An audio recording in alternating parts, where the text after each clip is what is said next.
وتلك الأمثال نضربها للناس لعلهم يتفكرون. وقال تعالى: وقال الرسول يا رب إن قوم اتخذوا هذا القرآن مهجورا.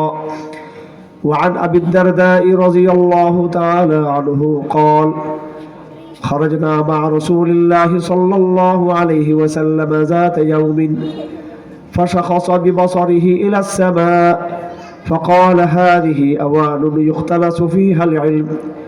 فقال زياد: كيف يختلس منا العلم؟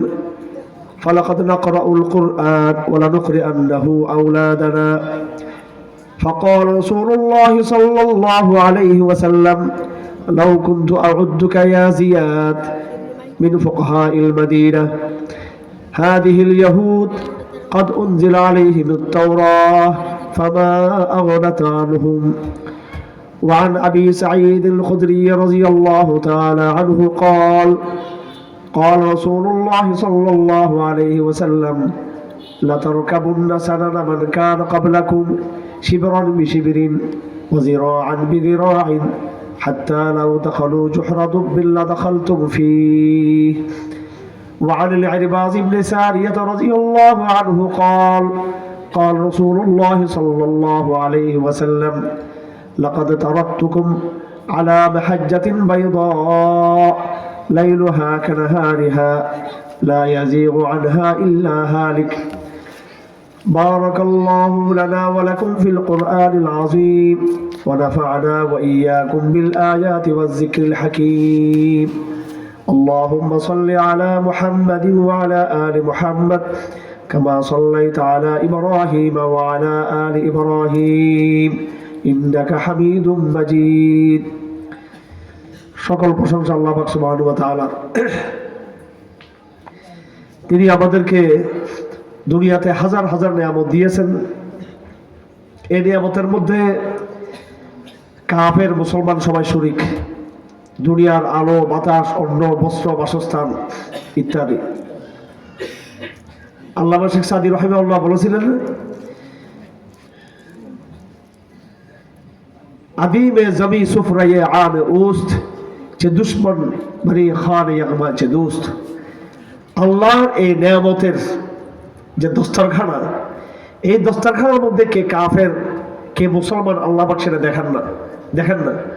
আল্লাহ পাক তার নিয়ামতের এই আলো, বাতাস, অক্সিজেন, খাদ্য, অন্ন, বাসস্থান সব কিছু বরাবর কাফের, মুশরিক, ইমানদার, বেঈমান সবাইকে নিয়ামত ভোগ করার তৌফিক দিয়েছেন আল্লাহ পাক।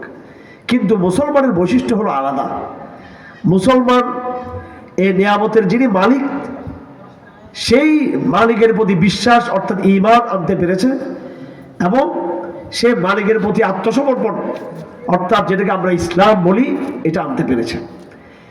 বর্তমান জমানার মানুষেরা নতুন নতুন কিছু শব্দ ব্যবহার করেছে, আবিষ্কার করেছে।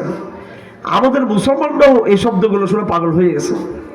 গণতন্ত্র, সমাজতন্ত্র, ধর্মনিরপেক্ষবাদ, জাতীয়তাবাদ এবং মানবতাবাদ, মানবাধিকার, সমতা, নারী পুরুষের সমতা, সাম্য, নারীর ক্ষমতায়ন, এই শব্দগুলো শুনতে আমাদের খুব ভালো লাগে। আমার ভাইয়েরা, এই মুখ রোচক যে শব্দগুলো যেগুলো শুনতে ভালো লাগে, এগুলো সবগুলো শব্দ হচ্ছে ইসলাম শব্দের বিপরীত। ইসলাম মানে হলো, আমরা বলি ইসলাম মানে শান্তির ধর্ম। আরে বাবা, ইসলাম মানে হলো আত্মসমর্পণ করা। আউযু বিল্লাহি মিনাশ শাইতানির রাজীম। বিসমিল্লাহির রহমানির রহিম। ওয়ামান ইয়ারগহাবু আন মিল্লাতি ইব্রাহিম ইল্লা মান সাফিহা নাফসাহু ওয়ালাকাদ ইসতাফাইনাহু ফিদ দুনিয়া ওয়া ইন্নাহু ফিল আখিরাতি লামিনাস সালিহিন। আল্লাহ পাক সুবহানাহু ওয়া তাআলা কোরআনে কারীমে জাতির পিতা ইব্রাহিম আলাইহিস সালাতু ওয়াস সালামের কথা বারবার বলেছেন। কার কথা? হযরত ইব্রাহিমের কথা বলেছেন। আরে ভাই প্রকাশ হুজুরকে তো দেখুন,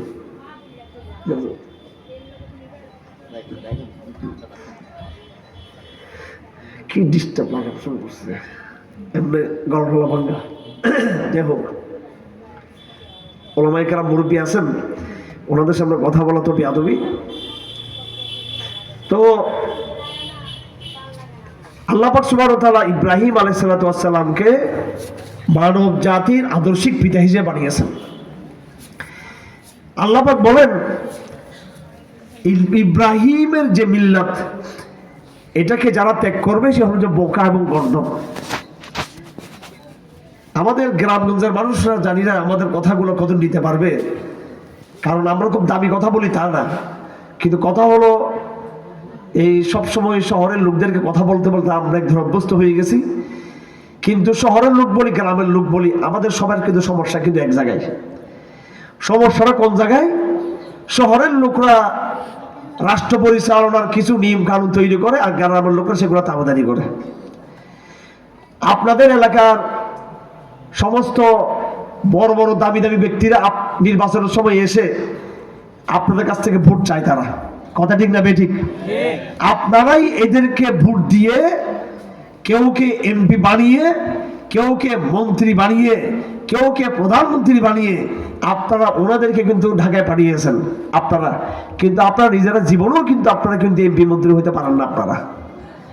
আমরা এমন এক বাংলাদেশ আমরা চাই যে বাংলাদেশটা হবে কৃষকদের বাংলাদেশ ইনশাআল্লাহ আজিজ, যে বাংলাদেশটা হবে গরিব মানুষের বাংলাদেশ, যে বাংলাদেশে এলিট ধনী লোক আর গরিব লোক এটা থাকবে না।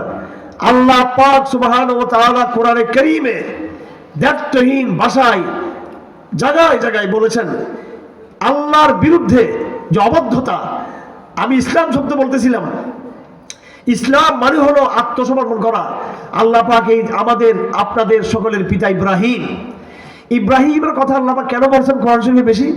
এই জন্য বলেছেন পৃথিবীতে যত ইহুদি আছে সবাই বলে আমরা ইব্রাহিমকে মানি। পৃথিবীতে যত খ্রিস্টান আছে সব খ্রিস্টানরা বলে আমরা ইব্রাহিমকে মানি। আর মক্কার কুরাইশরা বলতো যে আমরা ইব্রাহিমকে মানি। তখন আল্লাহ পাক আমাদের নবীজিকে বললেন, হে নবীজি, হে মোহাম্মদ, আপনি নিজের কথা না বলে, যদিও আপনি নবীদের সর্দার, আপনি ইব্রাহিমের সর্দার, আদমের সর্দার, নূহ আলাইহিস সালামের সর্দার, কিয়ামতের দিন সর্বপ্রথম সুপারিশ করার জন্য আমাদের নবীজিকে দাওয়াত দেওয়া হবে। অন্য কোন নবীর সুপারিশ কিয়ামতের দিন চলবে না। আগে আমার নবীর সুপারিশ, ওইটাতে ফায়সালা হবে, এরপরে অন্য নবীরা সুপারিশ করবে অনেক পরে। কথা ঠিক না বেঠিক? কিয়ামতের দিন দুনিয়াতে বা আখিরাতে সবচেয়ে বেশি মর্যাদা হলো আমাদের নবীজি সাল্লাল্লাহু আলাইহি ওয়াসাল্লামের। সেদিন কারো কোনো হুঁশ থাকবে না, সেদিন সবাই এসে আমার নবীজিকে ধর্ণা দিতে হবে। তো আমাদের নবীজি সবচেয়ে বড়, ইব্রাহিমের চেয়ে বড়। কিন্তু যেহেতু ইহুদিরা, খ্রিস্টানরা, মুশরিকরা আমাদের নবীজিকে মানে না, তারা মানে কাকে? কাকে মানে? ইব্রাহিমকে মানে। আপনি আমেরিকাতে গেলে দেখবেন এই আব্রাহাম, ওরা ইংরেজিতে বলে আব্রাহাম। হ্যাঁ, আব্রাহাম বললে, আপনি যদি বলেন আপনার নাম আব্রাহাম, ওরা আপনাকে খুব ধন্যবাদ জানাবে যে এরকম করবো আপনাকে।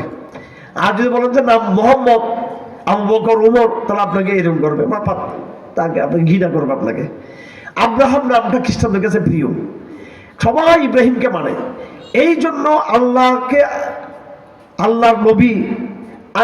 আল্লাহর নবীকে আল্লাহ পাক সুবহানাহু ওয়া তাআলা একটা কৌশল শিখে দিয়েছেন। সেটা কি? তুমি দাওয়াত দেওয়ার সময় তুমি নিজের কথা বেশি না বলে তুমি বলবা, হে মক্কার কুরাইশরা, হে মদিনার ইহুদিরা, হে আরব দেশের বাইরে যত খ্রিস্টান আছো, তোমরা ইব্রাহিমের মিল্লাতকে অনুসরণ করো, ইব্রাহিমের ধর্ম অনুসরণ করো। আর ইব্রাহিমের ধর্ম কি? আল্লাহ এক, একত্ববাদ, তাওহীদ ইব্রাহিমের ধর্ম। ইব্রাহিমকে মানলে আমাদের নবীজিকে মানতে হবে। কথা ঠিক না বেঠিক? কারণ ইব্রাহিমের ধর্মে কোনো শিরিক নাই, ইব্রাহিমের ধর্মে কোনো বিচ্যুতি নাই, ইব্রাহিমের ধর্মে আল্লাহর সাথে কোনো অবদ্ধতা নাই। এজন্য আমাদের নবীজিকে বলেছেন যে আপনি কুল সাদাকাল্লাহ ফাত্তাবিউ মিল্লাত ইব্রাহিম হানিফা ওয়া মা কানা মিনাল মুশরিকিন। হে নবী, আপনি বলে দেন যে আল্লাহ সত্য বলেছেন, এবং তোমরা যদি ইসলামের কথা তোমরা যদি সত্য মানতে চাও তাহলে ইব্রাহিমের মিল্লাতকে অনুসরণ করো।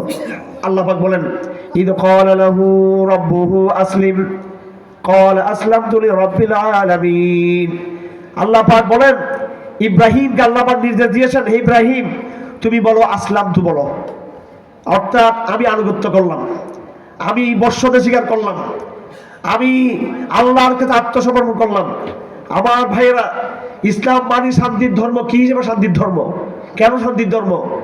মানে ইসলাম মানে জিহাদ নাই, এটা নাকি? ইসলাম মানে শান্তির ধর্ম। ইসকন আপনাকে মেরে ফেলবে আর আপনি চুপচাপ থাকবেন, এটা নাকি ইসলাম ধর্ম? ইসলাম মানে সেটা না। ইসলাম মানে ওই শান্তি নয়। ইসলামে বদরের যুদ্ধ হয়েছে, উহুদের যুদ্ধ হয়েছে, হয়েছে কি হয় নাই? হ্যাঁ, তো আপনি শুধু কেন বলেন ইসলাম শান্তির ধর্ম? ইসলাম ধর্মে চোরের হাত কাটা আছে না নাই? ইসলাম ধর্মের ডাকাতির শাস্তি আছে না নাই? ইসলাম ধর্মে হত্যার বিনিময়ে হত্যা করা হবে। ওয়ালাকুম ফিল কিসাসি হায়াতুন ইয়া উলিল আলবাব, কুতিবা আলাইকুমুল কিসাস, তোমাদের জন্য কিসাসকে ফরজ করা হয়েছে। কেউ আপনাকে হত্যা করলে তার বিনিময়ে যিনি আপনার খুনি তাকেও কিন্তু হত্যা করা হবে। সুতরাং ইসলাম শান্তির ধর্ম মানে হলো এই অর্থে যে তুমি যদি আল্লাহর কাছে যদি আত্মসমর্পণ করো, তাহলে তুমি আখিরাতে আল্লাহর ধরার কাছ থেকে, আল্লাহর ধরা থেকে বেঁচে যাবা। তুমি উদখুলু ফিস সিলমি কাফা, সিলমুন সমস্ত তাফসিরে লেখা আছে, এটা হলো আনুগত্য, এতাআত করা, বর্ষতে স্বীকার করা। পরিপূর্ণ বর্ষ তোমাকে স্বীকার করতে হবে, পরিপূর্ণ আনুগত্য তোমাকে করতে হবে। অর্ধেক আনুগত্য করবা আর অর্ধেক করবা তা হবে না। এই আনুগত্য যদি তুমি করো, তাহলে তোমাকে আল্লাহ পাক নিরাপদ রাখবে, তোমাকে আল্লাহ পাক শান্তিতে রাখবে। আল্লাহ পাক বিশেষ করে আখিরাতে জাহান্নামে ফেলবে না, ওই অর্থে শান্তি। এরপর আরেক অর্থে শান্তি হলো ইসলাম সিলমুন থেকে শান্তি যদি আমরা বলি তর্জমা, তাহলে ইসলামের যখন শাসন কায়েম হবে তখন তো অবশ্যই মানুষের জন্য ইনসাফ কায়েম হবে, সেটা কিন্তু পরের কথা।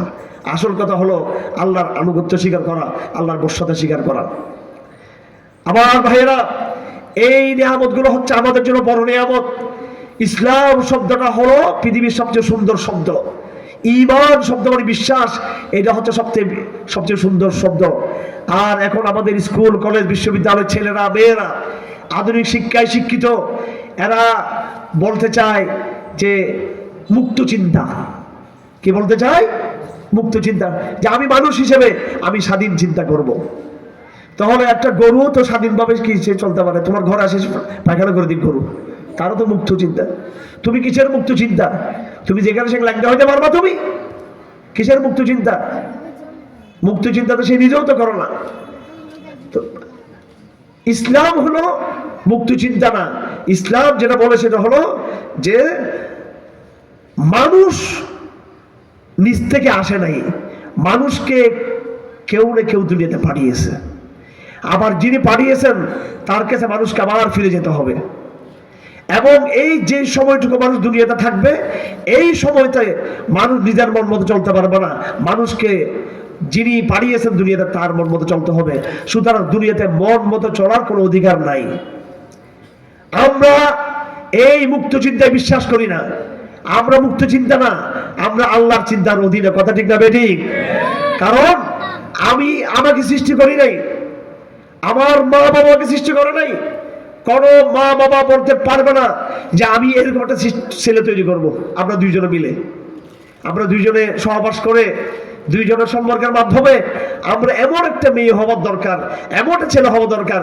এটা চাইলে কি হবে নাকি? এরকম ছেলে চাইলে মেয়ে হয়, মেয়ে চাইলে ছেলে হয়, কালো চাইলে সাদা হয়, সাদা চাইলে কালো হয়, মোটো চাইলে চিকন হয়, চিকন চাইলে মোটো হয়। তোমার কোনো এখতিয়ার নেই এখানে। এখতিয়ার হচ্ছে আল্লাহ। খাজা বাবারও কোনো এখতিয়ার নাই, মাজারে গিয়ে কোনো লাভ নাই, তাবিজ দিয়ে কোনো লাভ নাই। আল্লাহর রাস্তা বিশ্বাস থাকতে হবে, তার হুজুর থেকে তাবিজ দিলে কাজ হবে। আল্লাহর রাস্তা বিশ্বাস না থাকলে যদি তুমি মনে করো তাবিজের শক্তি, তাহলে শিরিক হয়ে যাবে সেটা। এই জন্য সব কিছু বিশ্বাস আল্লাহর কাছে রাখতে হবে আমাদের, আল্লাহর বর্ষতে স্বীকার করতে হবে। বর্তমান দুনিয়াতে দুটো কাফেলা, একদিকে আমেরিকা, ইউরোপ, জাতিসংঘ, আমাদের দেশের শিক্ষিত সমাজ, তারা আমাদেরকে বলতে চায় যে মানুষ হচ্ছে স্বাধীন, মানুষ হচ্ছে মুক্ত, মানুষ হচ্ছে সাম্য, মানুষ গণতন্ত্র, মানুষ সমাজতন্ত্র, মানুষ হচ্ছে অধিকার, মানব অধিকার, মানুষ মানে আমার যা ইচ্ছা তা করার অধিকার। এইসব শব্দগুলো নিয়ে আসছে। আর আল্লাহ পাক সুবহানাহু ওয়া তাআলা এক শব্দ বলেছেন, ইয়া ইজ ক্বালাহু রাব্বু আসলিম ক্বাল আসলামতু লিরাব্বিল আলামিন। আল্লাহ পাক সুবহানাহু ওয়া তাআলা তার নবীকে বলে দিয়েছেন যে তুমি ঘোষণা করে দাও, ওয়া আনা আউয়ালুল মুসলিমিন, আমি প্রথম আল্লাহর কাছে আমি আত্মসমর্পণ করলাম। যেহেতু আমার মানুষ হিসেবে আমার পরিচয় হলো আমি শুধু মানুষ, এটা আমার পরিচয় নয়। আমাদের স্কুল কলেজ বিশ্ববিদ্যালয়ে যে পড়ালেখা পড়ানো হয়, আপনি যারা বিগত 70 বছর 80 বছর 90 বছর আগে থেকে পড়ে আসছেন, হ্যাঁ, যখন ব্রিটিশরা এই দেশে যখন ছিল তখন যারা শিক্ষা ব্যবস্থা দিয়ে গেছে, তখন থেকে শুরু করে এই পর্যন্ত আপনি এই আধুনিক শিক্ষা সিলেবাস যেগুলো আমাদের ছেলে মেয়েরা পড়ে, সব বই পুস্তক আপনি নিয়ে আসেন, কোনো জায়গায় আপনি মানুষের পরিচয় খুঁজে পাবেন না। আপনি পাবেন যে আমরা কোত্থেকে আসছি, বরং তারা বলে যে মানুষ হলো স্বাধীন একটা জীব, মুক্ত জীব, মানুষ বুদ্ধিমান জীব। আরে বাবা, মানুষ স্বাধীন, মানুষ মুক্ত, মানুষ বুদ্ধিমান, সব কথা মানলাম, কিন্তু মানুষ কার আন্ডারে? কে মানুষকে বানিয়েছে? মানুষের পরিচয় কি? মানুষ কি? আমার মানুষ তো আল্লাহর সৃষ্টি। মানুষের পরিচয় আব্দুল্লাহ, মানুষ আব্দুল্লাহ, মানুষ আল্লাহর গোলাম। এই কথাটা আমাদের সিলেবাসে কিন্তু কোথাও নাই। কিন্তু না থাকার কারণে কেউ যদি আমাদের এই কলেজ বিশ্ববিদ্যালয়ের লেখাপড়া যদি পড়ে, ঠিক মতো যদি পড়ে, এখন তো পড়ে পেটের ধান্দার জন্য, পেটের ধান্দার জন্য পড়তে গিয়ে ভাগ্য ভালো, নাস্তিক তেমন হচ্ছে না। কিন্তু কেউ যদি বুঝে শুনে যদি পড়ে, সে দেখবে এখানে আল্লাহ নাই। আমাদের এই সিলেবাসটা ইংরেজরা তৈরি করেছে। কেন তৈরি করছে? খ্রিস্টান বানানোর জন্য নয়। আমার এই সিলেবাসটা তারা তৈরি করেছে যাতে ইসলাম সম্পর্কে আপনাকে সন্দেহ ঢুকে দেওয়ার জন্য।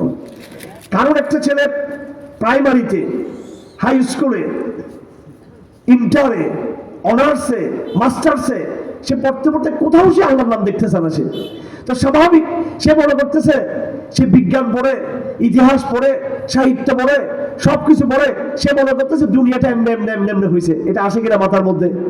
কারণ কোথাও তো আল্লাহর কথা নাই। তো এটা আল্লাহর প্রতি একটা সন্দেহ তৈরি করে দেয় মানুষকে, এই সিলেবাসের বৈশিষ্ট্য। আর আল্লাহ পাক কোরআনকে নাযিল করেছেন। কোরআনের উদাহরণটা কিরকম?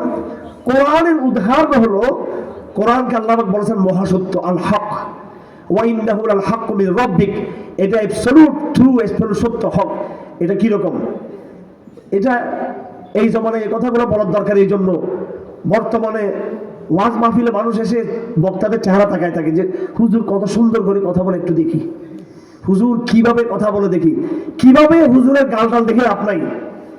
আপনি কি বলতেছে কথাটা ভালো করে বোঝার চেষ্টা করতে হবে, মাথার মধ্যে ঢুকাইতে হবে কথাগুলো। এই জমানায় সবচেয়ে বড় সমস্যা হলো ইসলামের প্রতি আপনাদের আস্থা নাই, আমাদের আস্থা নাই। কোরআনের প্রতি আমাদের আস্থা নাই, রসুলের প্রতি আস্থা নাই, আল্লাহ দ্বীন এবং শরীয়তের প্রতি আস্থা নাই। আর না হলে আমরা আওয়ামী লীগের বিরুদ্ধে আন্দোলন করেছি, আমরা বলেছি স্বৈরতন্ত্রকে খেদাও, ফ্যাসিজমকে খেদাও, অমুককে খেদাও, কেউ তো আমরা বলছি না। আল্লাহর জমিনে আল্লাহর শরীয়তকে আমরা প্রতিষ্ঠা করতে চাই, এই কথা এখনো পর্যন্ত কেউ বলতেছে না। না ছাত্র সমাজ বলতেছে, না বিএনপি বলতেছে, এমনকি ইসলামী দলগুলো পর্যন্ত বলতেছে না যে আল্লাহর জমিনে আল্লাহর শরীয়তকে আমরা চাই। আমাদের পরিচয় এই দুনিয়াতে আমরা আল্লাহর গোলাম। ইয়া আইয়ুহান নাস উবুদু রাব্বাকুম আল্লাযী খালাকাকুম ওয়াল্লাযীনা মিন ক্বাবলিকুম। হে মানব জাতি, তোমরা আল্লাহর বশ্যতা স্বীকার করো, আল্লাহর ইবাদত করো। তিনি তোমাদেরকে সৃষ্টি করেছেন এবং তোমাদের আগে যারা ছিল তাদেরকে তিনি সৃষ্টি করেছেন। হুয়াল্লাযী জাআলাকুমুল আরদা ফিরাশা, তিনি তোমাদের জন্য জমিনকে বিছানা করেছেন। হ্যাঁ, তারপরে কি? হুয়াল্লাযী জাআলা ওয়াস সামাআ বিনাআ, আর আসমানকে তিনি ছাদ হিসেবে তিনি করে দিয়েছেন। এই জমিন আল্লাহর, এই মাটি আল্লাহর, এই আলো আল্লাহর, এই বাতাস আল্লাহর, এই অক্সিজেন আল্লাহর, সবকিছু আল্লাহর। আর বিয়াদবিটাও কিন্তু করতেছে কিন্তু আল্লাহর সাথে। এই জন্য আল্লাহ পাক বলেন ইন্না আরাদনাল আমানাতা আলাস সামাওয়াতি ওয়াল আরদি ওয়াল জিবাল ফাবাইনা আন ইয়াহমিলাহা ওয়া আশফাকনা মিনহা ওয়া হামালাহাল ইনসান ইন্নাহু কানা যালুমান জাহুলা। আল্লাহ পাক এই তাওহীদের আমানত প্রথমে পাহাড়কে বলেছেন তুমি বহন করো, জমিনকে বলেছেন তুমি বহন করো, আসমানকে বলেছেন তুমি এই দায়িত্ব তুমি নাও। তারা বলল বাপরে বাপ, এই দায়িত্ব আমরা নিতে পারবো না। তারা এই দায়িত্ব অস্বীকার বললো, আমরা দায়িত্ব হিসেবে নিতে পারবো না, এমনি আল্লাহকে আমরা মানবো, কিন্তু এত বড় দায়িত্ব আমরা নেব না। তারা ভয় পেয়ে গেল। ওয়াশফাকনা মিনহা ওয়া হামালাহাল ইনসান, এই আমানত মানুষ গ্রহণ করলো। দ্বীনের আমানত, ফিতরতের আমানত, তাওহীদের আমানত, দাওয়াতের আমানত, ইসলামের আমানত, ঈমানের আমানত মানুষ তার কাঁধে নিল। ইন্নাহু কানা যালুমান জাহুলা। এরপরে মানুষ তার আমানতের কথা ভুলে গেল। এই জন্য আমার ভাইয়েরা, মানব জাতি এবং জিন জাতি ব্যতীত আল্লাহর সৃষ্টিকুলের মধ্যে আর কোন সৃষ্টির মধ্যে কাফের প্রজাতি খুঁজে পাবেন না। সমস্ত সৃষ্টি আল্লাহ পাক বলেন তাদের প্রত্যেকের মধ্যে রবের মারফত আছে। সাপ, বিচ্ছু, কীট, পতঙ্গ, কুমির, মাছ, মুরগি, ছাগল, গরু, ভেড়া, আসমান, জমিন, লতা পাতা, ঘাস, পাহাড়, পর্বত, সব কিছুর মধ্যে কিন্তু একটা মন আছে। প্রত্যেকে কিন্তু রবের মারফত আছে, প্রত্যেকের মধ্যে আছে। প্রত্যেকেই রবকে চিনেছেন। প্রত্যেক বস্তু, এই যে পাথর দেখতেছেন, পাথরের মধ্যে একটা কিন্তু জান আছে, সে কিন্তু আল্লাহর ইবাদত করে। আল্লাহ পাক পরিষ্কার করে বলে দিয়েছেন যে তোমরা দেখতেছো বত্তাইরু সাফাতিন, আকাশের মধ্যে ঝাঁকে ঝাঁকে যে পাখিগুলো উঠতেছে, তোমরা মনে করতেছো পাখি এমনি উঠতেছে, এই পাখিগুলো নামাজ পড়তেছে। আল্লাহ পাক বলেন এই গাছ যখন নাকি সূর্য উঠে, গাছের ছায়া পশ্চিম দিকে যায়, পশ্চিম দিকে সূর্য ঢলে পড়লে গাছের ছায়া পূর্ব দিকে যায়। আল্লাহ পাক বলেন ইয়াতাফাইয়াউ যিলালুহু আন ইয়ামিনি ইয়ামিনি ওয়া শামাইলিহি, এই গাছ ডান দিকে বাম দিকে যে তারা তাদের যে সূর্য তাদের যে ছায়া পড়তেছে, এটা হলো গাছ আল্লাহ পাকের ইবাদত করতেছে, মাছ আল্লাহর ইবাদত করতেছে, পাহাড় ইবাদত করতেছে। আমার ভাইরা, নবীরা তো নবী, আমাদের বহু বুজুর্গরা পর্যন্ত এই গাছের ইবাদত শুনেছেন, পাহাড়ের ইবাদত শুনেছে, সমুদ্র থেকে আল্লাহর আওয়াজ তারা শুনতে পেয়েছে। আপনাদেরকে কিভাবে বলবো? জাল হাদিস যদি আমি ওয়াজ করতে পারি না, কিন্তু আকল থাকা উচিত। এত বানোয়াট হাদিস দিয়ে কথা বলার দরকার নাই। এই যে সকালবেলা এখন কোনো পাখির আওয়াজ শোনা যাচ্ছে? কোনো পাখির আওয়াজ নাই, কিন্তু আপনি দেখবেন ফজরের আজানের আগে আগে শুভে চাঁদ হওয়ার সাথে সাথে আপনি কাকের আওয়াজ শুনতে পাবেন, কবুতর আওয়াজ শুনতে পাবেন, আপনি ঘুঘু পাখির আওয়াজ শুনতে পাবেন, নানা পাখির আওয়াজ শুনতে পাবেন। একমাত্র মানুষ বিশ্বাসঘাতক, মানুষ হলো জালেম, মানুষ হলো বেনামাজি, মানুষ হলো অকৃতজ্ঞ। ফজর নামাজ তারা পড়তে ওঠে না তারা। অথচ আপনি একটা পাখি পাবেন না, আল্লাহর কসম, একটা পাখি আপনি পাবেন না, একটা পাখি আপনি খুঁজে পাবেন না যে পাখি সূর্য ওঠার আগে সে উঠে যায় না। আল্লাহর কসম, সূর্য ওঠার আগে সে আল্লাহর ইবাদত করতেছে। সে এটা আবেগের কথা না, এগুলো এটা প্রকৃতির নিয়ম, এটা ন্যাচারাল নিয়ম, এটা আল্লাহ ন্যাচারাল বলতে তাওহীদের নিয়ম, এটা আল্লাহ এইভাবে করে দিয়েছেন। এই জন্য কবি বলেছেন, একটা শেয়ার আছে যে শেয়ারের কবিতার অর্থটা হলো আযমু আন্নী হাইমুন যু সাবাবাতিন বিসউদা ওয়া আবকি বিসউদা ওয়ালা আবকি ওয়া তাবকিল হামাইমু। সৌদা নামে একজন আরব দেশের একজন সুন্দরী মেয়ের নাম। এর কবিতার কাল্পনিক কথাবার্তা আর কি। আযমু আন্নী যু সাবাবাতিন, যে আমি বিসউদা, আমি তাকে প্রেমিকাকে ভালোবাসি, আমি মিথ্যা কথা। তিনি বলতেছেন ঘুঘুর আওয়াজে ঘুঘু সে কান্নাকাটি করে তার প্রেমিকার জন্য, এটা উদাহরণ জাস্ট। অথচ রাতের বেলা আমি তাহাজ্জুদ পড়তে উঠতে পারি নাই। অথচ একটা ঘুঘু পাখি, একটা সাধারণ পাখি, সে কিন্তু শেষরাতে উঠে সে কিন্তু জিকির করতেছে। কিন্তু আমার ভাইয়ের প্রত্যেকটা বস্তুর মধ্যে একটা ফিলিংস আছে, আল্লাহর ফিলিংস। প্রত্যেকটা বস্তুর মধ্যে একটা অনুভূতি আছে, আল্লাহর অনুভূতি। কিন্তু একমাত্র মানুষ হলো তার মধ্যে কোনো অনুভূতি নেই। আমাদের নবীজি সাল্লাল্লাহু আলাইহি ওয়াসাল্লাম তিনি সকাল সন্ধ্যা দোয়া আমাদেরকে দিয়েছেন। বলেছেন ফজরের সময় তোমরা কেউ সূর্য ওঠার আগে তোমরা কেউ ঘুমাবে না। এবং আল্লাহ রাসূল বলেছেন আল্লাহুম্মা ইজআল বারাকাতা উম্মতি ফি বুকুরিহা, সকালের বেলায় সূর্য ওঠার আগে আগে হে আল্লাহ, হে রব, আমার উম্মতের বরকত, রিজিকের বরকত সকালবেলা তুমি দিয়ে রাখো। আর আপনি রিজিককে আপনি রেখেছেন কম্বলের তলে। আপনি জিকিরবিহীন জাতি হলো মানব জাতি, শুকরবিহীন জাতি হলো মানব জাতি আর জিন জাতি। এই মানব এবং জিন জাতি ছাড়া পৃথিবীর কোনো পশু পাখি আল্লাহর সাথে এরকম বেঈমানি এবং বেইবাদত করে না।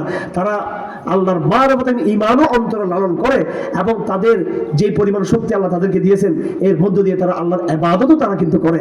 আল্লাহ পাক বলেন ওয়ালাকিল্লা তাফাউর তাসবিহাহুম, তোমরা পশু পাখির তাসবিহ তোমরা বুঝো না। পশু পাখি আল্লাহ তাসবিহ আদায় করে, কিন্তু আমরা সে তাসবিহ বুঝি না। মানুষ কথা বলতে পারেন, কথা বলার কারণে আল্লাহ পাক মানুষকে অদৃশ্য অনেক কিছু দেখতে দেয় নাই। মানুষ যদি জিন দেখে, জিন জাতি যদি মানুষ দেখে, আপনি চোখ দিয়ে দেখতেছেন জিন ওদিকে আছে, তা আপনি পাগল হয়ে যাবেন, বেহুশ হয়ে যাবেন, আপনি চিল্লে চিল্লে করবেন। গরু, ছাগল, জীব জন্তু, একটা হাদিসে আছে কুল্লুন মুসাব্বিহুন ইয়াউমাল জুমআতি ইল্লা সাকলাইন, জুমার দিনে কিয়ামত হবে। জুমার দিন কি হবে? কিয়ামত হবে জুমার দিন, আবার আগামী জুমার দিন না, মানে যেদিন কিয়ামত হবে সেদিন থাকবে, জুমার সময় থাকবে, দিন থাকবে। পশু পাখি প্রত্যেক জুমার রাতে, জুমার দিনে তারা ভয়ে থাকে। পশু পাখি, গরু ছাগল, যে আজকে কোন জুমার দিন হয়ে যাচ্ছে কিনা।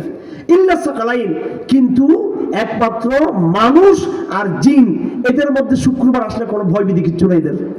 পশু পাখির ভিতরে এরা কিন্তু অনেক কিছু দেখে, তারা কিন্তু কেন দেখে? যে তারা মুখ দিয়ে কিছু বলতে পারে না, এই জন্য তাদের বুঝার শক্তি আল্লাহ পাক তাদেরকে দিয়েছেন।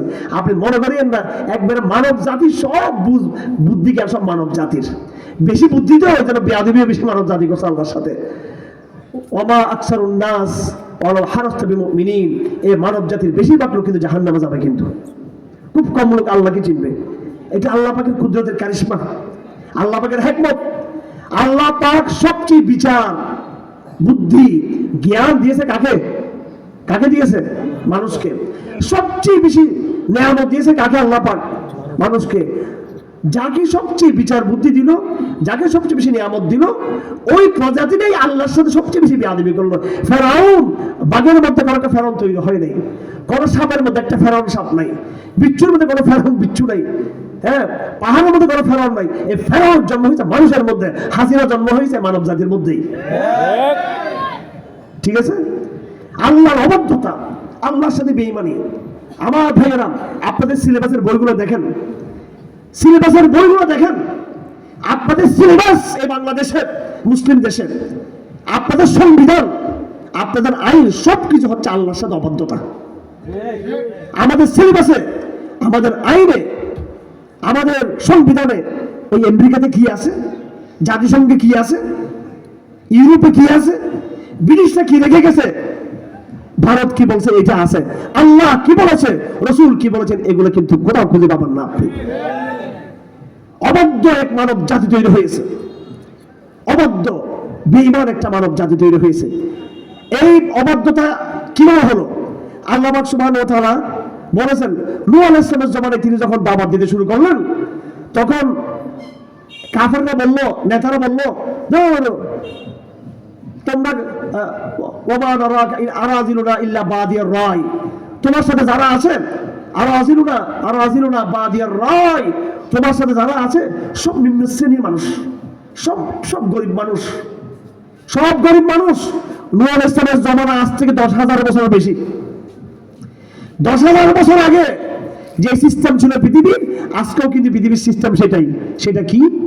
আল্লাহ পাক বলেছেন, আউযু বিল্লাহি মিনাশ শাইতানির রাজীম, ومن الناس من يتخذ من دون الله أندادا يحبونهم كحب الله والذين آمنوا أشد حبا لله ولو يرى الذين ظلموا إذ يرون العذاب أن القوة لله جميعا وأن الله شديد العذاب إذ تبرأ الذين اتبعوا من الذين اتبعوا ورأوا العذاب وتقطعت بهم الأسباب وقال الذين اتبعوا لو أن لنا كرة فنتبرأ منهم كما تبرأوا منا كذلك يريهم الله أعمالهم حسرات عليهم وما هم بخارجين من النار।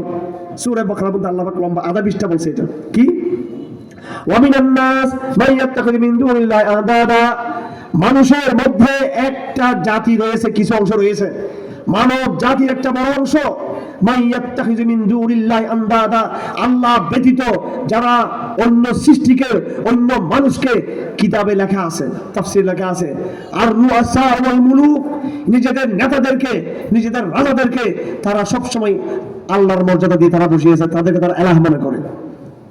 ইউহিব্বুনাহুম কাহুব্বিল্লাহ, তারা তাদের দলের নেতাকে, তারা তাদের পিতাকে, তারা তাদের দলীয় পিতাকে, তারা তাদের সামাজিক গডফাদার দেখে আল্লাহর চেয়ে তারা বেশি ভালোবাসে। আল্লাহ বলেন, কিয়ামতের দিন আমি ডাকবো তাদেরকে, ইদ তাবারু আল্লাযীনা তুবিউ মিনাল্লাযীনা তাবাউ ওয়া রাউল আযাব। সূরাতুল বাকারা সহ কোরআনে কারীমের সূরাতুল আহজাব, সূরা ফাতির, সূরা নিসা, বিভিন্ন প্রায় সূরার মধ্যে আল্লাহ পাক কিয়ামতের দৃশ্যের কথা নিয়ে আসছেন। কিয়ামতের দিন আল্লাহ পাক জনগণকে ডাকবে, হে মানব জাতি, নিরহ জনগণ, হে বাঙালি জনগণ, হে কৃষক সমাজ, শ্রমিক সমাজ, ছাত্র সমাজ এবং বিভিন্ন দলের কর্মীরা, আসো, তোমরা কেন আমার কথা না বলে মুজিববাদের কথা বলেছ? আমার কথা না বলে শুধু খালি জিয়াউর রহমান করেছো? আমার কথা না বলে কেন শুধু গণতন্ত্র বলেছো? আমার কথা না বলে কেন শুধু খালি জাতিবাদ বলেছো? আমার কথা না বলে কেন তোমরা মানবাধিকার করেছো? আমার কথা না বলে কেন তোমরা এই সমস্ত কথা বলেছিলাম, তখন আপনারা সবাই বলবেন ওই আমাদের বসটা আমাদেরকে যেটা বলছে আমরা সেরকম চলছি।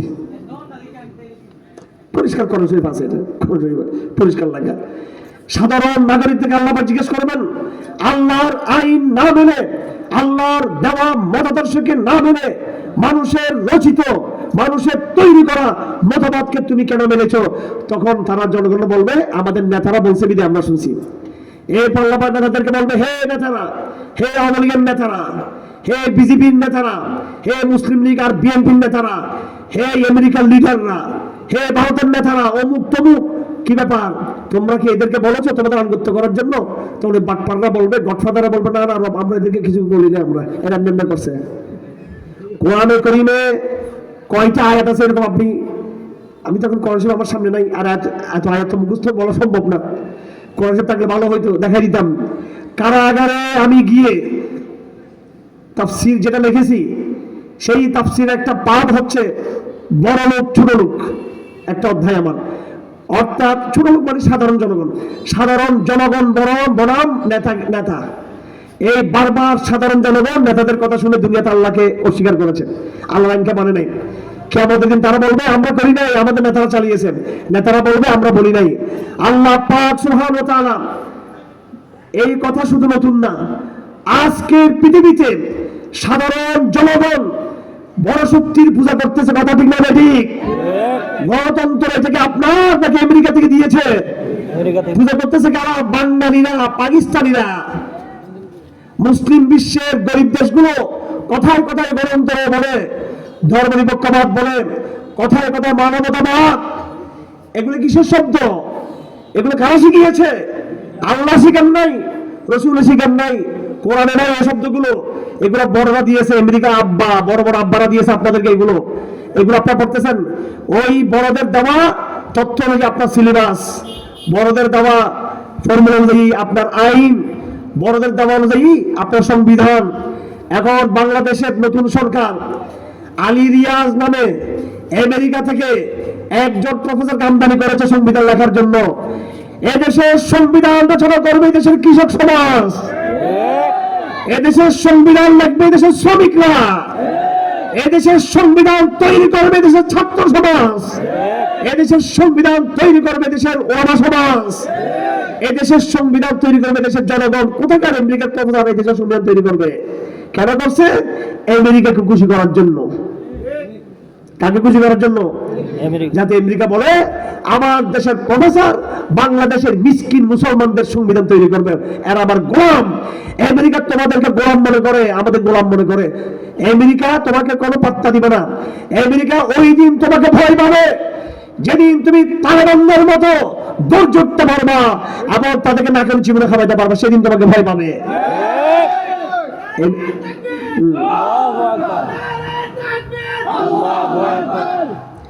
আমেরিকা যতই তাড়াতাড়ি করবে তোমাদের গোলাম মনে করবে। এটা হচ্ছে দুনিয়ার নিয়ম। আপনি যতই আপনার প্রতিবেশীকে আপনি ইয়ে করবেন, সম্মান দেখাবেন, এটা সে দুর্বলতা ভাববে। আপনি তার চোখে চোখ রেখে কথা বলবেন, নিজের সুখীয়তা বজায় রাখবেন। আপনি বলবেন, হে আমেরিকা, তোমার যেমন নিজস্ব জীবন ব্যবস্থা আছে, আমার হাতে কোরআন আছে, এটা আমার জীবন ব্যবস্থা। আমি তোমার জীবন ব্যবস্থা নিব না। আমি তোমার সাথে ব্যবসা করব। তুমি আমার দেশে আসো, ব্যবসা করো। আমার দেশ থেকে তুমি কি নিয়ে যাবা? পাট নিয়ে যাবা। আর কি নিয়ে যাবা? বাংলাদেশ থেকে কি আছে? কাপড় নিবা, গার্মেন্টসের কাপড় নিবা। আমার দেশ থেকে আরো আছে খনিজ বিভিন্ন সম্পদ আবিষ্কার নিয়ে যাবা। আমি তোমার দেশ থেকে জাহাজ আনার সেটা আনবো, অস্ত্র কিনবো। ঠিক আছে, অস্ত্র কিনবো। আর তোমার দেশে বড় বড় ইঞ্জিনিয়ার, ডাক্তার যারা আছে, এদেরকে আমি বেতন দিয়ে এই দেশে আমি নিয়ে আসবো। ওরা আমাদেরকে শিক্ষা দিবে। ডাক্তারি শিখবো, আমেরিকার থেকে সমস্যা নাই। ইঞ্জিনিয়ারিং শিখবো, আমেরিকার থেকে সমস্যা আছে। কিন্তু আমি কেমনে আইন চালাবো, এটাকে আমেরিকার থেকে শিখার দরকার আছে না? এটা আইন আমি আল্লাহ থেকে শিখবো। সাহিত্য, ইতিহাস, অর্থনীতি, সমাজ ব্যবস্থা, রাষ্ট্র ব্যবস্থা, ফৌজদারি আইন, সিভিল আইন আল্লাহর কোরআন মতো চলবে। চিকিৎসা, ইঞ্জিনিয়ারিং, এগুলো দুনিয়াবি ব্যাপার স্যাপার। আল্লাহ বলছেন এগুলো যে থেকে শিখতে পারবা, সমস্যা না। কাপড়দের কাছেও শিখতে পারবা, কাপড়দের সাথে ব্যবসা বাণিজ্য করা যাবে। কিন্তু কাফেরদের সাথে রাজনীতি করা যাবে, রাজনীতি করতে হবে, আল্লাহ রাসূল রাজনীতি করতে হবে। যাই হোক আমার ভাইয়েরা, আমি যেটা বলতে চাচ্ছিলাম শুরু থেকে, যে অবাধ্যতা আর বাধ্যতা। আমরা হলাম আল্লাহ পাকের বাধ্য গোলাম, আমরা অবাধ্য না। আর তারা যেটা শিক্ষা দেয় অবাধ্যতা শিক্ষা দেয়, তাদের সুন্দর সুন্দর শব্দ, এই শব্দ দিয়ে তারা আমাদেরকে তাবেদার বানিয়েছে। এবং কোরআনে করিম বিভিন্ন সূরার মধ্যে এই কথা নিয়ে আসছে যে পৃথিবীতে মানব জাতির সমস্যা হলো শিরিক। মানব জাতির সমস্যা কি? শিরিক। শিরিক মানে শুধু মূর্তি পূজা করা না, শিরিক মানে ফিসাবদের কবরে গিয়ে মাজার গিয়ে শেষ দেখার, শুধু এটা শিরিক না। তালিমুল ইসলাম একবার সবচেয়ে একটা ছোট্ট কিতাব, একদম ছোট একটা কিতাব। এটা যদি কেউ না পড়ে দুর্ভাগ্য। আমি একটা শিক্ষা সেমিনারে বলেছিলাম, এখনো বলতে চাই, অবশ্যই তালিমুল ইসলামকে বাধ্যতামূলক প্রাইমারি সিলেবাস করতে হবে। এটা আমি এটার জন্য যতটুকু লড়াই করতে হলে লড়াই করবো সেটার জন্য। আমাদের মুরব্বীরা কিতাব যেগুলো লেগে গেছেন, এগুলো শুধু এতিমখানা পড়ার জন্য লেখার নেই, শুধু মাদ্রাসা পড়ার জন্য না।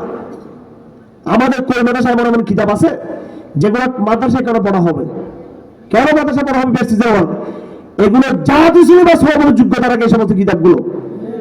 খালি রবীন্দ্রনাথ ঠাকুর, ঈশ্বরচন্দ্র, শরৎচন্দ্র, কবি নজরুল, অমুক তমুক, শুধু এদের করে শুধু পড়া যাবে স্কুল কলেজে। আর আমাদের মোল্লারা কি করছে, ঘাস কাটছে নাকি? ওরা কিছু রাখার নাই। এটা আফসোসের বিষয়। আমরা আমাদের হুজুরদেরকে বড় এতিমখানার হুজুর মনে করি। এমন এমন কিতাব আমরা পড়েছি যেগুলো মাদ্রাসার না, স্কুল কলেজে কি হওয়া দরকার, সিলেবাস হওয়া দরকার। যাই হোক, তালিমুল ইসলাম কিতাবে লেখা আছে। এটা ছোট্ট কিতাব, বড় কিতাব বললো তো বলবো যে এটা কঠিন কঠিন আলোচনা। এগুলো কোনো কঠিন কথা না, সহজ কথা। আল্লাহর সাথে আল্লাহর জাতের মধ্যে যেমন শরীক করে কেউ, আল্লাহর মতো আটটা আল্লাহ আছে, মূর্তিকে শরীক করা, আল্লাহর গুণের মধ্যে শরীক করা, ঠিক তদ্রুপ আল্লাহর হুকুমের মধ্যে শরীক করা, অর্থাৎ আল্লাহর আইনের মতো আইন তৈরি করা, এটা কিন্তু একটা শিরিক। আল্লাহ পাক সুবহানাহু ওয়া তাআলা অর্থনীতির জন্য আইন দিয়েছেন, যাকাতের আইন দিয়েছেন। আল্লাহ পাক অর্থনীতির জন্য কি বলছেন? তোমার টাকা পয়সা, স্বর্ণ অলংকার, ডলার, ক্যাশ টাকা 40 ভাগের 1 ভাগ দিয়ে দিবা, 100 ভাগের 2.5 ভাগ। আর তোমার ফসল, ধান, গম, আটা ইত্যাদি ইত্যাদি ফল ফুল 10 ভাগের 1 ভাগ দিয়ে দিবা। টাকা হলে কয় ভাগের 1 ভাগ? স্বর্ণ 40 ভাগের 1 ভাগ, রূপা 40 ভাগের 1 ভাগ, টাকা 40 ভাগের 1 ভাগ, ব্যবসায়িক সম্পদ, ওষুধ ব্যবসা করেন 40 ভাগের 1 ভাগ। ঠিক না বেঠিক? হ্যাঁ। অর্থাৎ 2.5% সম্পদের 2.5%, 7.5 ভরি স্বর্ণ আর 52 ভরি রূপার সমান যে সম্পদ হবে ব্যবসায়িক সম্পদ, সেই ব্যবসা, কিতাব ব্যবসা করেন, কাপড়ের ব্যবসা করেন, যত ব্যবসা করেন 2.5%। কয় পার্সেন্ট? 2.5%। কার হক? কার হক? কার হক? গরিব হক। এটা হচ্ছে ইসলাম অর্থনীতি। আর ফসল হলে কয় ভাগের? যদি এটা যদি প্রাকৃতিক পানি দিয়ে যদি ব্যবস্থা হয়, আর যদি আপনি কষ্ট মষ্ট করে যদি পানি ব্যবস্থা করেন, তাহলে 20 ভাগের 1 ভাগ। কয় ভাগের? 20 ভাগের 1 ভাগ। 20 ভাগের 1 ভাগ, 10 ভাগের 1 ভাগ, 40 ভাগের 1 ভাগ।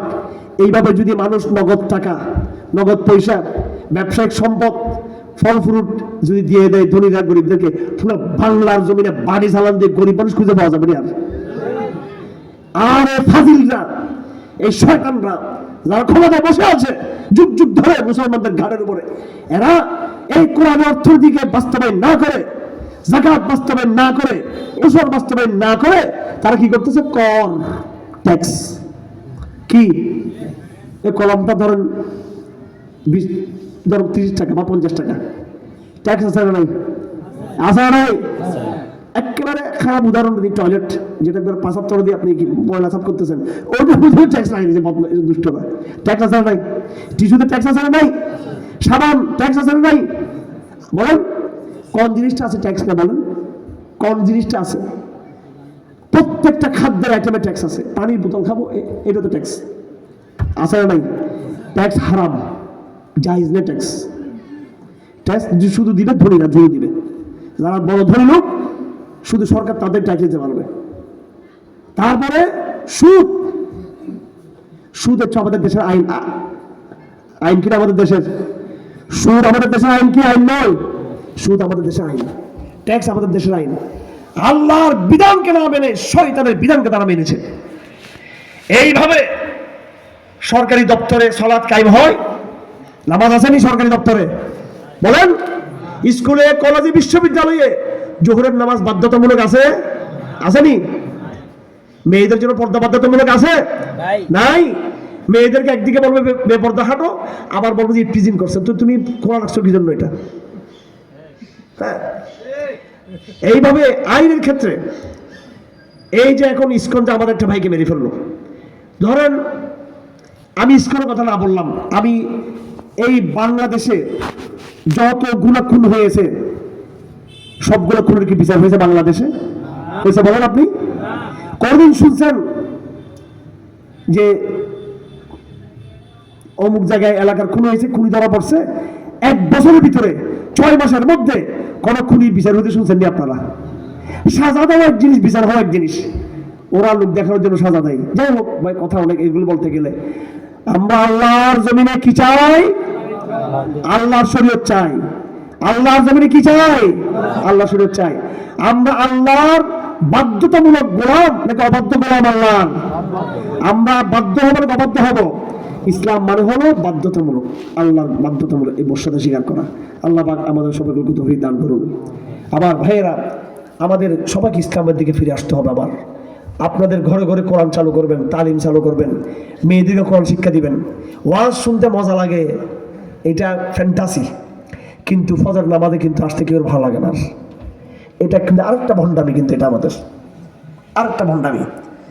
যতই ওয়াজ শুনি, এই ওয়াজের কারণে আপনি মুক্তি পাবেন না। কিন্তু ফজর নামাজ জামাতে পড়তে হবেন। যতদিন পর্যন্ত মসজিদে আবাদ হবে না, আল্লাহ রসুল বলেছেন এমন এক জমানা আসবে, সাইয়াতি আলান নাসি জামানুন লা ইয়াবকা মিনাল ইসলামি ইল্লা ইসমুহু ওয়া মিনাল কুরআনি ইল্লা রাসমুহু মাসাজিদুহুম আমিরাতুন ওয়া হিয়া খারাবুন আনিল হুদা। ইসলাম শুধু নামে থাকবে, কোরআন শুধু অক্ষরে থাকবে, মসজিদগুলো আবাদ হবে বেশি বেশি, কিন্তু মসজিদে মুসল্লি পাওয়া যাবে না, মসজিদে কোনো মুসল্লি থাকবে না। মসজিদকে আবাদ করতে হবে, সর্বাত্মক ইসলামের দিকে ফিরে আসতে হবে, কোরআনকে ধরতে হবে। আমার ভাইরা, একদিন রাসূলুল্লাহ সাল্লাল্লাহু আলাইহি সাল্লাম বের হলেন সফরে, আকাশের দিকে তাকাইলেন, তাকিয়ে বলতেছেন আমার উম্মতের ভিতর থেকে একদিন কোরআন উঠে যাবে না। সাহাবী বললেন কেমনে কোরআন উঠবে? আমরা তো কোরআন পড়াচ্ছি। আল্লাহ রসুল বললেন, হে জিয়াদ, তুমি বোকার মতো কি কথা বললা? শোনো, এই ইহুদিরাও তোমাদের মতো একটা মুসলমান জাতি ছিল, আমাদের আগেও কিন্তু একটা মুসলমান জাতি ছিল। আল্লাহ রসুল বলেন তোমাদের আগে একটা মুসলমান জাতি ছিল, এবং তোমাদের মতো কোরআন তাদেরকে দেওয়া হয়েছিল, তাওরাত, কিন্তু তারা তাওরাতকে ভুলে গেছে, তারা ইসলামকে ভুলে গেছে। ঠিক তো তোমরাও তাদের মতো হয়ে যাবে। আমি একটা হাদিস পড়ছি আপনাদের সামনে। রাসূলুল্লাহ সাল্লাল্লাহু আলাইহি ওয়াসাল্লাম বলেন, তিনি একদিন যুদ্ধের ময়দানে গেছেন। যুদ্ধের ময়দানে যাবার সময় হঠাৎ করে সাহাবায়ে কেরাম বলে, ইয়া রাসূলুল্লাহ, কাফেররা একটা গাছের মধ্যে বরকত নেই, তারা তরবারিগুলো গাছের মধ্যে রাখে, শিরিক করে গাছটার সাথে। গাছের নাম ছিল জাতে আনমাত, ও গাছের নাম। ওই গাছের মধ্যে তরবারি লটকে রাখে, ওই তরবারি লটকে রাখলে নাকি এটা শক্তি অর্জন হবে এই জন্য। এগুলো ছিল মুশরিকদের বিশ্বাস, আকীদা। সাহাবায়ে কেরাম বলেন, ইয়া রাসূলুল্লাহ, আপনি যুদ্ধের ময়দানে আছেন, একটা গাছ আমাদের জন্য বানাই দেন, ওই গাছের মধ্যে আমরা তরবারি, ওই গাছকে আমরা স্পর্শ করব, ওইটাকে আমরা ভালোবাসবো, ওইটা থেকে আমরা কি করব? সম্মান করব, তাজিম করব। ওয়া মান ইউআযিম শাআইরাল্লাহ ফাইন্নাহা মিন তাকওয়াল কুলুব। আল্লাহর শিআর ছাড়া, আল্লাহ পাকের দেওয়া ঐতিহ্য ছাড়া কোনো বস্তুকে তাজিম করা যাবে? শহীদ মিনারকে তাজিম করা যাবে? যাবে না। আমরা স্যান্ডেল খুলবো একমাত্র কোথায়? মসজিদে স্যান্ডেল খুলবো। আর কোন জায়গায় কেউ যদি সম্মানের কারণে স্যান্ডেল করে, সম্মান যে তাজিম করতেছে, এটা কিন্তু শিরিক হয়ে যাবে, এটা স্যান্ডেল খোলা যাবে না। তো সাহাবায়ে কেরাম বলছে আমরা একটা গাছ দেন, গাছটাকে তাজিম করব। রাসূলুল্লাহ শুনে এটা বলে গেলেন, বললেন আফসোস, তোমরা তো এটা এমন একটা দাবি দিলা, এই দাবিটা দিয়েছিল বনি ইসরাইল। যখন বনি ইসরাইলকে আল্লাহ পাক ফেরাউনের কবল থেকে মুক্ত করলেন, নদীর উপরে চলে গেল, তখন তারা বলল, ইজা আল্লাহনা আলিহা কামা লাহুম আলিহা, আপনি আমাদের কতগুলো মূর্তি বানিয়ে দেন, এদের যেমন মূর্তি আছে। নাউযুবিল্লাহ। তোমরা কেউ মূর্তি চাচ্ছ? মূর্তি চাইতেছো? এরপর আল্লাহ নবী বললেন, হে আমার সাহাবীরা শুনে রাখো ভালো করে, লা তারকাবুন্না সানানা মান কানা ক্বাবলাকুম শিবরান বিশিবরিন ওয়া যিরাআন বিযিরাইন। এমন এক সময় আসবে, এমন এক সময় আসবে, লা তারকাবুন্না সানানা মান কানা ক্বাবলাকুম, তোমরা কি করবা? তোমাদের বিজাতীয়দের, কাফেরদের, মুশরিকদের, ইহুদিদের, খ্রিস্টানদের অভ্যাস, কালচার সবকিছু তোমরা অনুসরণ করবা। শিবরান বিশিবরিন, প্রতি বিঘায় বিঘায়, ওয়া যিরাআন বিযিরাইন, এবং কি প্রতি গজ গজ, হাত্তা লাউ দাখালু জুহরা দুব্বিন লা দাখালতুম ফি, তারা যদি কোনো গুইসাবের গর্তে ঢুকে পড়ে তোমরা গুইসাবের গর্তে ঢুকে পড়বা। আজকে মুসলমানদের ঘুমের স্টাইল কাফেরদের মতো, মুসলমানদের টয়লেটের স্টাইল কাফেরদের মতো, মুসলমানদের খাবারের স্টাইল কাফেরদের মতো, পোশাক কাফেরদের মতো, রাজনীতি কাফেরদের মতো, সিলেবাস কাফেরদের মতো, সব চালচলন আমাদের কাফেরদের মতো। কথা ঠিক না বেঠিক? বলেন না আপনি? আমরা সব তাদের মতো, সব কালচার, সংস্কৃতি, সুন্নাত আমাদের ঘরে নাই।